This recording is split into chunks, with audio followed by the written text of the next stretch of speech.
আসসালামু আলাইকুম। আপনারা যারা অনেকেই আসলে আমাদের খামারি যারা ভাইরা আছেন, আপনাদের উদ্দেশ্যে একটা গুরুত্বপূর্ণ কথা হলো যে আমাদের হলো মুরগির গাম্বুরো এই রোগটা হলো অনেক বেশি হয়। আসলে গাম্বুরো রোগটা কখন হয়?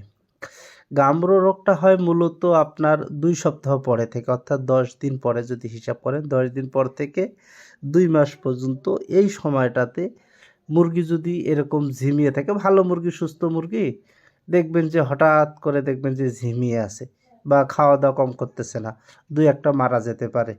তাহলে গাম্বুরো রোগটা হওয়ার সম্ভাবনা অনেক বেশি, বা আইবিডি বলে, ইনফেকশাস বার্সাল ডিজিজ।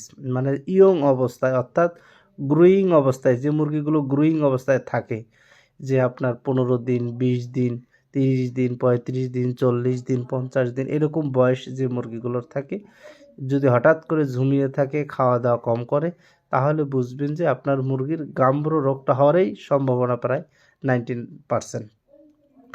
আর যদি গাম্বুরো হয়ে থাকে তাহলে আপনারা কি করবেন? গাম্বুরো হলে কিন্তু শরীরে জ্বর থাকবে, মুরগি ঝিমিয়ে থাকবে, খাবে না। এই জন্য অবশ্যই আপনাদেরকে পানিতে অন্ততপক্ষে ভিটামিন সি দিবেন এবং স্যালাইন দিবেন। বলতে চিনি দিতে পারেন, চিনি। ভিটামিন সি তার রোগ প্রতিরোধ ক্ষমতাটা বাড়াবে। চিনিটা যেহেতু খায় না, একবার খাইলে সে এনার্জি পাবে, শক্তি পাবে। বুঝছেন না? আর পাশাপাশি যেহেতু জ্বর থাকে, একটা নাপা দিবেন। আর নাপা দিলে কিডনি টনিক দিতে হয়। কারণ নাপাটা তো কিডনির মাধ্যমে চলে যায়। এজন্য একটা কিডনি টনিক, ন্যাপটনিক বা রেনালভেট এগুলো দিতে পারেন।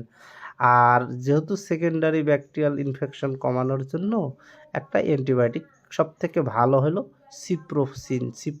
সিপ্রোফ্লক্সাসিন, এগুলো দিয়ে এই কয়েকটা একসঙ্গে করে ৫-৭ দিনকার একটা করে ডোজ করে দিবেন। যদি একটু ঝিমানো থাকে তাহলে দেখবেন যে আপনাদের মুরগি ভালো হয়ে গেছে, সুস্থ হয়ে গেছে।